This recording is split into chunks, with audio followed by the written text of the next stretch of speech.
ఆంధ్రప్రదేశ్ రాజకీయాలలో గత 2 రోజులుగా కొన్ని ఇన్సిడెంట్ జరుగుతూ ఉంటే, ఈ యొక్క సంఘటనలు ఎవరికి అనుకూలము లేదా ఎవరికి వ్యతిరేకము అనేటువంటి అంశాలను ఒకసారి మనం ఆలోచిస్తే, అంటే విజయవాడ పార్లమెంటు నియోజకవర్గం యొక్క ఇంపార్టెన్సు, దాని ప్రాధాన్యత మనందరికీ తెలిసిందే. అంటే అక్కడ 2 సార్లు కూడా కాంజిక్యూటివ్గా కేశినేని నాని ప్రాతినిధ్యం వహించడము, అలాగే గుంటూరులో గల్లా జయదేవ్ కూడా 2 సార్లు ప్రాతినిధ్యం వహించడం అందరికీ తెలిసిందే. ఈరోజు ఆ 2 స్థానాల గురించి రాష్ట్రంలో ఎక్కువగా చర్చ జరుగుతుంది.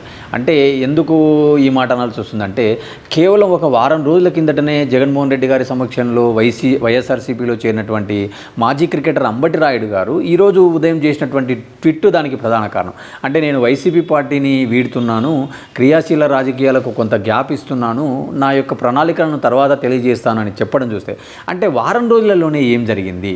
అంటే వారం రోజులలోనే పార్టీని వీడిపోయేంత ఘటనలు ఏమైనా జరిగాయా? అసలు దీని వెనుక ఏంటి అనేటువంటి చర్చ కొంత మీడియా సర్కిల్లో కానీ పొలిటికల్ సర్కిల్లో జరుగుతుంది. అంటే నేనేమంటానంటే, రాజకీయాలలో మనకు ఎంత ఎక్స్పీరియన్స్ ఉంది, లేదా ఎంతవరకు మనము ఎన్నికలను ఎదుర్కోగలము, ఈ అభ్యర్థి బలమైన అభ్యర్థి కాదా, ఇలాంటి ఎన్నో ఈక్వేషన్స్ ఉంటాయి తప్ప కేవలం మనకు ఒక సెలబ్రిటీ హోదా ఉందనో లేదంటే మనకు మంచి పేరుందనేది ఒక్కటే మనల్ని మెయిన్ డ్రైవింగ్ ఫోర్స్లో పెట్టదు. ఎందుకు ఈ మాట అనాల్సి వస్తుందంటే, మొన్న ఎన్నికల్లో మనం చూసాం తెలంగాణలో అజరుద్దీన్ గారిని తీసుకొని వచ్చి జూబ్లీహిల్స్లో పెట్టడం జరిగింది. ఆయన కూడా ఒక క్రికెటరు, చాలా పాపులరు, ఆయన ఒక మాజీ ఎంపీ.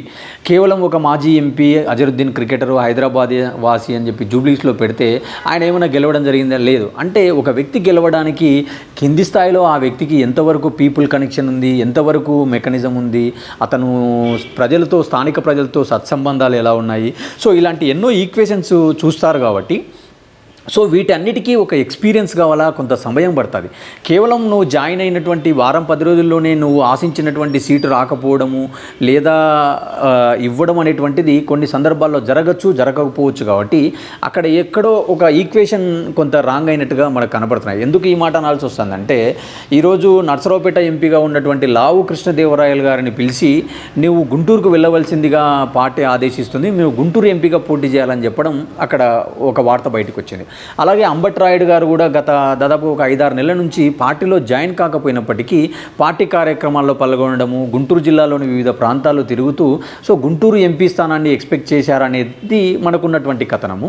ఇక్కడ పార్టీల నుంచి కానీ ఇతర సర్కిల్ నుంచి వినపడుతున్నటువంటి మాట ఏంటంటే, ఇంకా కొంత ఎక్స్పీరియన్స్ రావాల్సి ఉంది, ఇంకా కొంత పీపుల్కు కనెక్ట్ అవ్వాల్సి ఉంది, సో కాబట్టి ఇంకా కొద్ది రోజులు గ్రౌండ్ స్థాయిలో పనిచేస్తే బాగుంటుంది అన్నట్టుగా వాళ్ళు సూచించారు.